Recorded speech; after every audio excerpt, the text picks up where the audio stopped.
Today story presents বইমেলার আড্ডায় আপনাদের স্বাগত। আর আমি রয়েছি 473 নম্বর স্টলে, কলকাতা প্রেস ক্লাবের স্টলের সঙ্গে পেয়ে গিয়েছি প্রেসিডেন্ট সাংবাদিক স্নেহাশিস সুরকে। তার সঙ্গে কথা বলবো। স্যার, আপনাকে স্বাগত।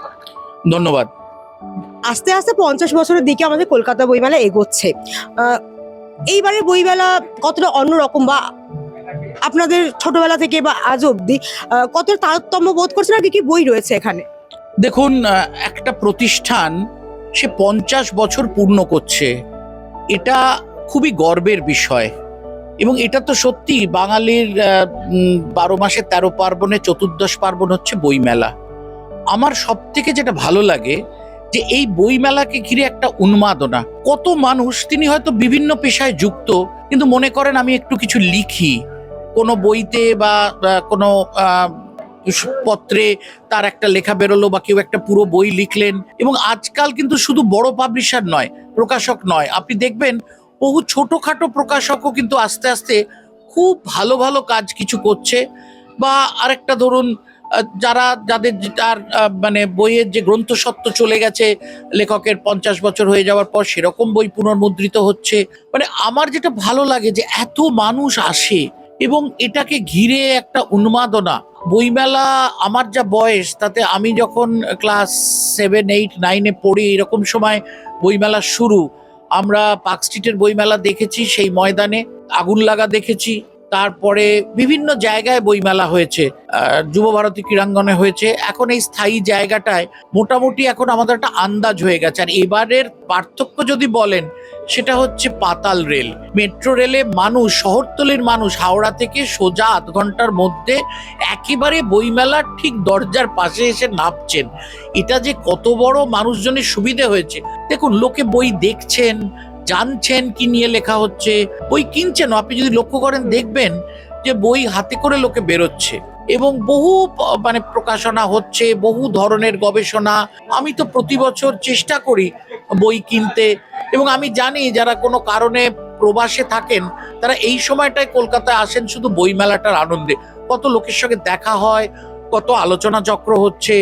সুতরাং ওই যে বললাম, একটা 12 মাসে 13 পার্বণের মতো চতুর্দশ পার্বণ হয়ে গেছে, যেটা বাঙালির একান্ত নিজের। আর এখন বইয়ের সঙ্গে কিন্তু প্রচুর খাবার স্টল, খাওয়া দাওয়া কিন্তু দেদার হচ্ছে। দেখুন, সেটা একদিক থেকে ভালো, যারা বেশিক্ষণ থাকবেন। এবার এই যে স্থায়ী মেলা প্রাঙ্গণ, দেখবেন যে বইমেলার খাবার জায়গাগুলো কিন্তু তার একদম বাইরের যে পরিসর আছে সেই পরিসরটার দিকে বিভিন্ন জায়গায়। সুতরাং সেটা মানুষদের বিভিন্ন ধরনের খাবার দাবার আছে, এবং যার যেরকম সামর্থ্য সেই রকম তারা খাওয়া দাওয়া করছেন। বাঙালি তো খেতে ভালোই বাসে, আর একসঙ্গে বেরিয়ে একটু ঘুরে টুরে বই দেখে, গল্প করে, আড্ডা মেরে। এবং বিভিন্ন বয়সের মানুষ আসছেন, দেখুন কত লোক, বৃদ্ধ বৃদ্ধা, তারাও আসছেন, তাকিয়ে দেখছেন। কত অল্প বয়স্ক ছেলে মেয়ে। আমাদেরও অনেক স্মৃতি আছে জানেন, ছাত্র জীবনে বইমেলায় আসা। তবে একটা তফাৎ হয়েছে, এটা বলা ভালো, কিন্তু যে বিষয়টা সেটা খুবই যে ভালো ছিল তা নয়। এখন ভুলে গেছেন তাও বলছি। একসময় বই চুরিটা ছাত্রছাত্রীদের মধ্যে একটা কিরকম একটা হুজুগ ছিল। আমি কতটা করে দেখাতে পারলাম, এরকম একটা তারা একটা ভাব দেখাতো, আমি এতগুলো করলাম, ওই করলাম, তারপর ধরা পড়তো, তাদের ওখান ধরে উঠবোস করাতো। এই বই চুরি ব্যাপারটা কিন্তু এখন আস্তে আস্তে চলে গেছে। স্যার, আরেকটা বিষয় হচ্ছে এখন সাংবাদিকতার উপর অনেক বই বেরিয়ে গেছে, অনেক গাইডলাইন বেরিয়ে গেছে, কিন্তু বই পড়ে কি সাংবাদিকতা শেখাচ্ছে না? হাতে কলমে শেখাটাই সব শেখা। দেখুন, দুটো ব্যাপার আছে। হাতে কলমে শেখার কোনো বিকল্প নেই। আপনি যতক্ষণ না হাতে করে করছেন, ততক্ষণ আপনি বুঝতে পারছেন না কত ধানে কত চাল। কিন্তু আপনি কি করবেন? মানুষ দেখে শেখে, ঠেকে শেখে, আর কেউ পড়ে শেখে। সুতরাং বই সবসময়ই থাকবে। আর সাংবাদিকতা নিয়ে বই হচ্ছে তার নীতিমালা, কি করা উচিত উচিত নয়। অনেক সাংবাদিকরা যেমন জীবনের বহু ঘটনা দেখেছেন, তাদের সেই সব ঘটনার স্মৃতিচারণা, এগুলোও কিন্তু একটা অমূল্য আকর। মানে তারা তো অনেক আগে, এমন বই আমাদের এখানে আছে যে 15ই আগস্ট 1947-এ কলকাতায় কি হয়েছিল, যে সাংবাদিক দেখেছেন, সাংবাদিকের চোখ দিয়ে সেটা লিখেছেন। তো সেগুলো তো আজকের দিনে আজকের প্রজন্ম তো জানছে, তাদের ভালো লাগছে। সুতরাং সাংবাদিকতার দুটোই প্রয়োজন। এখন সাংবাদিকতা প্রিন্ট, ইলেকট্রনিক মিডিয়া ছাপিয়ে এখন ডিজিটাল মিডিয়াও চলে এসেছে, কিন্তু দেখা যাচ্ছে দিকে দিকে যে এই যে হেনস্থা করা হচ্ছে ডিজিটাল মিডিয়া সাংবাদিকদের, সেক্ষেত্রে প্রেস ক্লাবের মতো যদি একটা সংগঠন, তার যদি একটা স্বীকৃতি থাকতো, মনে হতো না একটু পাশে থাকলে ভালো হতো হবে? 100 বার ভবিষ্যতের গণমাধ্যম হচ্ছে ডিজিটাল। কিন্তু কে ডিজিটাল মাধ্যম আর কে কন্টেন্ট ক্রিয়েটার এইটা বুঝতে হবে। আপনার একটা লোগো আছে, আপনার একটা ওয়েবসাইট আছে, সেটার মনিটাইজেশন হয়, আপনি কিছু করলে সেখান থেকে বাদ দিতে পারে, বা আপনার একটা দায়িত্ব আছে যেহেতু আপনার একটা লোগো বা আপনি একটা ডিজিটাল মিডিয়া করছে। দেখুন, digitization has democratize the entire media ecosystem. আগে কিছু লিখতে গেলে কোনো বড় কাগজ বা বড় গণমাধ্যমের ঘাড়ে চাপতে হতো। এখন আপনি নিজে একটা মোবাইল ফোনে রেকর্ড করছেন, নিজের যা মনে হচ্ছে সেটা সমাজ মাধ্যমে দিয়ে দিচ্ছেন। ফলে আপনি নিজেই লেখক, নিজেই বক্তা, নিজেই তার প্রকাশক, সবকিছুই। কিন্তু কেন এটা হচ্ছে জানেন? সেটা হচ্ছে এমন মানুষ যাদের গায়ের চামড়া মোটা, তারা যা নয় তাই বলে যাচ্ছে। আমার হাতে একটা জিনিস আছে এবং আমার হাতে মাধ্যম আছে বলে আমি যে কাউকে বাজে কথা বলে দেব, আমার তাতে কিছু এসে যাবে না, কিন্তু মানুষজনের লাগছে। এবং সেক্ষেত্রে মানুষজন তো কে, আপনি একটা পোর্টাল চ্যানেল না আপনি ইউটিউবার, এইটা বোঝা যাচ্ছে না। স্বীকৃতির দেখুন, ভারত সরকারের যে তথ্য সম্প্রচার মন্ত্রক আছে তাদের নির্দিষ্ট ডিজিটাল মিডিয়ার কে স্বীকৃতি পাবে সেটার ব্যবস্থা আছে। অন্যান্য দেশে ডিজিটাল মিডিয়া এখন স্বীকৃত, কিন্তু আমাদের রাজ্যের সাংবাদিকদের যে প্রেস কার্ড বা স্বীকৃতির, সেটা এখনো হয়নি। ভবিষ্যতে হবে, কারণ ভবিষ্যতে এই মাধ্যমটাই থাকবে। একদমই তাই, যে এখন যারা ইউটিউব চ্যানেলগুলো চালাচ্ছে এটা ব্যক্তিগত আক্রমণের জায়গা হয়ে যাচ্ছে। তাদের ল্যাঙ্গুয়েজ অনেক সময় খুব বিচ্ছিরি, যেটা সাংবাদিকতার নীতি হয়তো নয়। মানে সেদিক থেকে একটা ভাগাভাগি করে দিলে হয় না, যে কারা সত্যি সাংবাদিক আর কারা ইউটিউবার, এটা যদি একটা বিভাজন করে একটা যদি মানে একটা কার্ডের যদি ব্যবস্থা করা যায়, তাহলে ডিজিটাল মিডিয়ার সাংবাদিকরাও কিন্তু নবান্ন বিট করতে পারে বা ইলেকশনে কভার করতে পারি আমরা। ভাই, বেড়ালের গলায় ঘন্টাটা বাঁধবে কে? এটা ওই যে বললাম, স্বীকৃতিপত্র, সাংবাদিকদের যে প্রেস কার্ড বা স্বীকৃতি, একদিন না একদিন সেটা ডিজিটাল মিডিয়া পাবে। কিন্তু তখন দেখা হবে যে ডিজিটাল মিডিয়াতে কিছু লুকোনো যায় না, কত ভিউয়ার, কত লাইক, কত ফলোয়ার, আপনার আলাদা পোর্টাল কিনা। এবার ইউটিউবার এবং যিনি পোর্টাল চালাচ্ছেন কষ্ট করে, দায়িত্ব নিয়ে, রেজিস্টার করে, তার ফিস দিয়ে, দুটোর তো তফাৎ হবেই। কেউ জল কেউ দুধ এখন মিশে আছে, কিন্তু একদিন না একদিন জল আর দুধ আলাদা হয়ে যাবেই। আগামীর সাংবাদিকদের উদ্দেশ্যে কি বার্তা দেবেন? দেখুন, আমি সেরকম বার্তা দেওয়ার মতো লোক নই, কিন্তু এইটা বুঝতে পারছি প্রতিটা যুগেই সাংবাদিকদের অনেক কষ্ট করতে হয়েছে।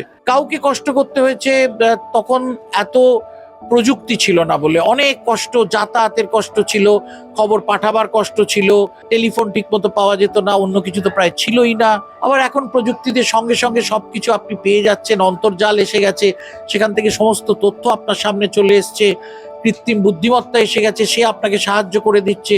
কিন্তু মূল কথা, মানুষের কাছে বস্তুনিষ্ঠ, তথ্য নির্ভর এবং ভারসাম্যমূলক একটা তথ্যকে যাচাই করে পাঠানোটাই হচ্ছে একটা দায়িত্ব।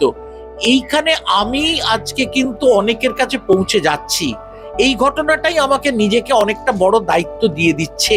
কারণ আমি যেটা নিজে সঠিক জানি না সেটাই একটা জলদি বলে দিলাম, তারপর সেটা ভুল। ঠিক আছে, লোকে ভাবলো আমি ভুল, কিন্তু চলে তো গেল, যা ক্ষতি হবার তো হলো। সুতরাং যখনই আমি একজন লোককেও কিছু বলছি, সে আপনার বাড়ির লোককেও যদি বলেন এই হয়েছে জানো, তখন কিন্তু আপনাকে যাচাই করে দায়িত্ব নিয়ে বলতে হবে। আর আপনি যখন 4 জনকে, 4 থেকে 16, 16 থেকে 64 এরকম আস্তে আস্তে বাড়তে থাকে। ফলে এইখানে দায়িত্ব জ্ঞানের একটা, কিন্তু নিজের ওপরেই সেই দায়িত্বটা এসে যাচ্ছে। এইটা যদি আমরা নিজেদের দিকে না তাকাই, তাহলে বোধহয় আমরা ভাবের ঘরে চুরি করবো।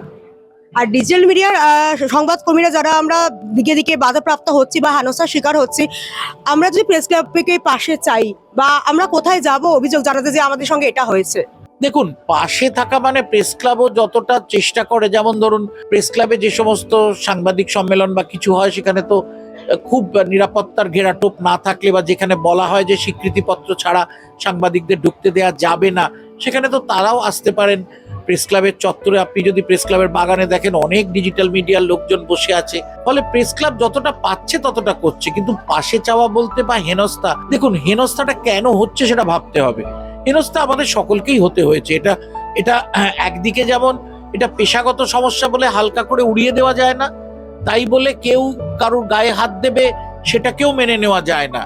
সুতরাং একটা দায়িত্বশীল থাকলে এবং অকুস্থলে গিয়ে কতগুলো নিয়ম মানতে হয়। দেখুন, ধরুন পুলিশ চেস করছে কাউকে, আমি একটা বুম নিয়ে আর একটা মোবাইল নিয়ে তার পেছন পেছন দৌড়চ্ছি, একেবারে ওপর থেকে একটা ইট পড়ছে কি বোমা পড়ছে, সেক্ষেত্রে তো এইটাও তো যেমন সাংবাদিকতার জন্য আমি তো দূর থেকেও সেই ছবি তুলতে পারি, পুলিশের যা হচ্ছে সেটা দূর থেকেও দেখতে পারি।